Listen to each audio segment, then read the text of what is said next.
What's up guys, welcome back to the channel, and today I'm back in a video. This time once again, we're going to look at NBA legend Michael Jordan. And this time, we're going to look at his 2 seasons on the Washington Wizards and how dominant he was as an NBA star. And to do that, we're going to look at some past NBA legends and see what their thoughts are on a 40-year-old Michael Jordan. And very quickly, if you haven't subscribed to the channel already, please make sure to do so, and if you could like this video, I'd greatly appreciate it. So with that being said, let's get into the video. Once the cigar comes out, it's like he's already lighting the victory cigar before the competition. I had a chance to play against Michael Jordan, but it was when he had the Wizards uniform on, so it wasn't quite prime Michael Jordan. It was 40-year-old Michael Jordan. Jordan, look to Laker. Nice pass. Michael Jordan. I remember he still was a phenomenal athlete. He still had great footwork, and he actually gave me about 30 points. Jordan over Pierce. He's got it. Michael Jordan equaled his season's high, 31. So it was like my 3rd year in the league, and he was still probably one of the top 10 athletes in the game at the time. Yeah, he trash talked a little bit. You know, I remember him hitting the fadeaway, telling me you can't get to that. Pierce, defending Jordan. Fall away, he hits. 29 for Jordan. You know, he really had a rivalry with Antoine Walker Antoine Walker was in Chicago, and, you know, these guys played against each other in pickup games in the summer, and, you know, him and Antoine Walker really went at each other quite a bit. Antoine, you know, he's one of the best trash talkers that ever played the game, but I think that game, he wished he had just not said anything. All right, your Jordan story before we take a break. So, Jordan, I'm playing in Orlando. It's his last year. We play them in Orlando first, and I'm blocking his shot. Like, I'm locking him up. Like, I'm doing my thing again. I blocked his shot like 3 or 4 times. Like, I'm having my way against him defensively. Now, granted, he's 40 years old, but I'm feeling good about myself. So, fast forward a month later, we're in D.C., my ankle, we go to the doctor in Baltimore, and basically he tells me I'm done. Like, my ankle's, you know, once again, it's not healed, it's broken, I have to have surgery. But I wanted to play against Jordan one last time. And so we're playing the Wizards. It's a TNT game. Wait, Thursday don't you night. want to go out where you dominate him and you're blocking his shots? I'm just thinking, you know, my ego. Like, I'm thinking, like, I had him the last game. I don't need this left ankle. Just give me some, I only need Motrin. one ankle. Give me a bunch of Motrin. I'm going to Okay. go out here. And when I tell you, he torched me in that first quarter. Like, literally, he gave me 20 points in the first quarter on the same play. Like, he just ran the same play every time and did this, like, you know, and I could not guard him. And so, literally, I checked out of the game at the end of the first quarter, and I didn't even go to the bed. I just walked back to the locker room. Like, I was done. Like, literally had surgery like a couple days later. But it was like, I wanted to guard Jordan one last time. And you're right, I shouldn't have. I should have just let that go. Did he know you were a wounded animal? He probably did, because he went at me And he didn't the care. same move. Like, it wasn't, he didn't do anything different. It was the same move, and I had nothing for him. Jordan probably had your x-rays in the locker room. Probably did. He probably knew exactly. I'm surprised he didn't send somebody for me to come back out. And I'll tell you an interesting story about the greatness of Michael Jordan. When I was coaching in Washington, we played the Indiana Pacers, and we were down 25 at the end of the 3rd quarter. And I took Michael out of the game, and I said, look, Michael, I know you think we can still win this game, but we got to play, you know, in 2 nights. And if we make a little run, I'll put you back in the game. Well, we didn't. Well, I found out that after the game was over that he had 8 points in the game, and he broke a streak of like 860-something games in double figures. And so the media was on, you know, how do you think Michael's going to be with this? You know, I said, you know, look, Michael's got championship rings. He's got gold medals. He's got NCAA championships. He's got MVPs. He's not going to care about the 8 points. So he met with the media and agreed. You know, that bus is lonely as a coach when you're sitting there after you've got your head handed to you. So I was sitting on the bus, and actually Michael had hired me. He was the part owner and president GM, hired me to be the coach, and then he came back to play.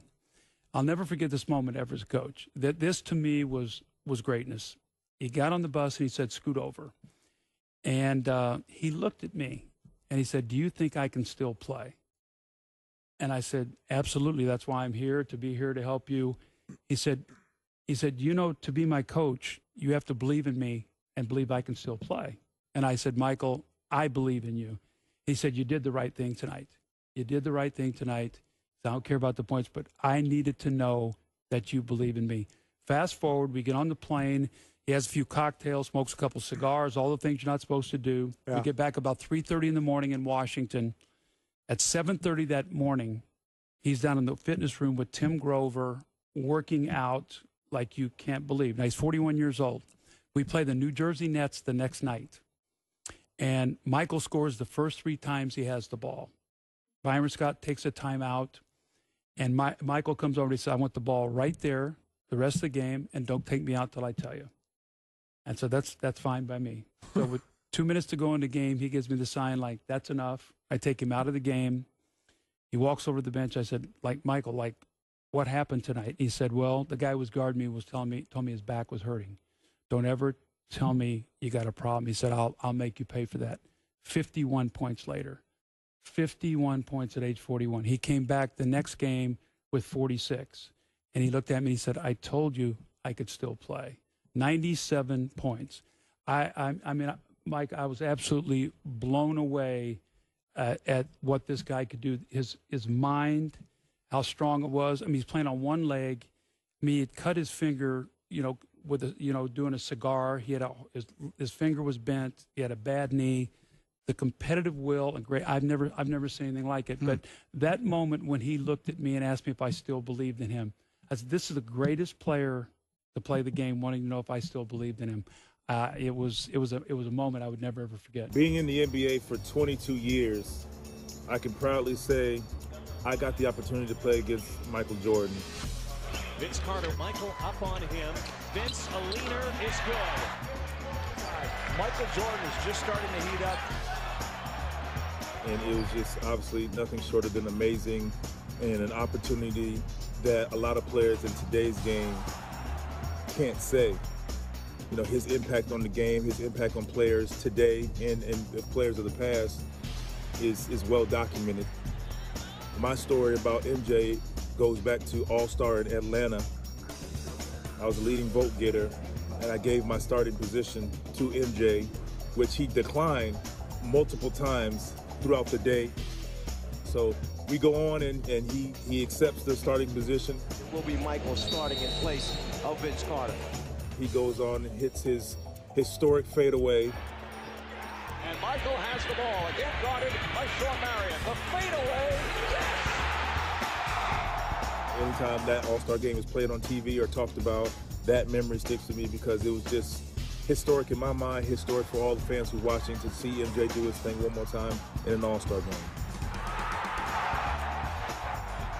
So most guys kept it PG with MJ. We did have Byron Russell on the team, and he would consistently try and challenge MJ in practice, but it was MJ was just so much better than him, man. It got to the point where it was embarrassing because he would talk to MJ, and then MJ would just turn it up, and he'd be on one, and he would just be cooking them.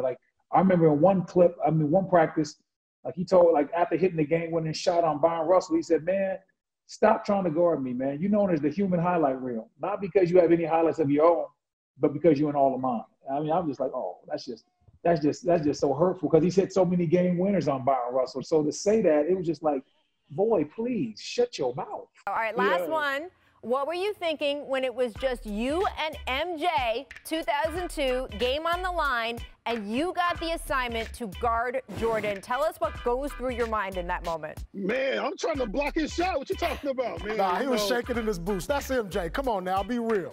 That's MJ. He was like, don't get the game winner on me. No, listen, I'm D'ing that man up the best way I can. Look, I'm all over that. Hey, man, he just shot that was great defense. He just hit a better offense. Man, how you let 40-year-old Jordan hit the game winner on you, Matrix? Come on, man. Dude, I'm not here for the Wizards Jordan slander. Listen, Paul, you trying to take shots low key, but guess what? He hit someone y'all part for too, so don't even start. So no, listen, he got you too. No, 40-year-old Jordan gave me 38, so I'm not mad. Thank you.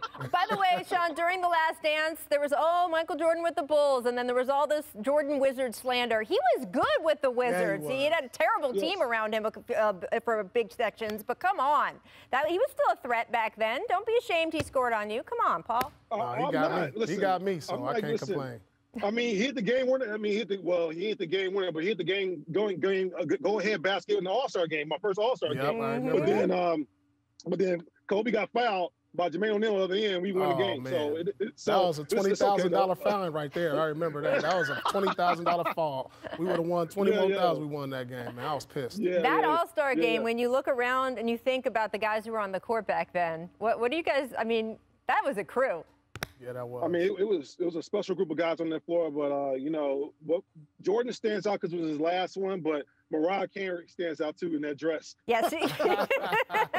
It's just a basketball city. They love basketball, and they love their sports. Period. You know, but the greatest player in the world to come through here for his last game. I mean, I knew people would treat him like they did.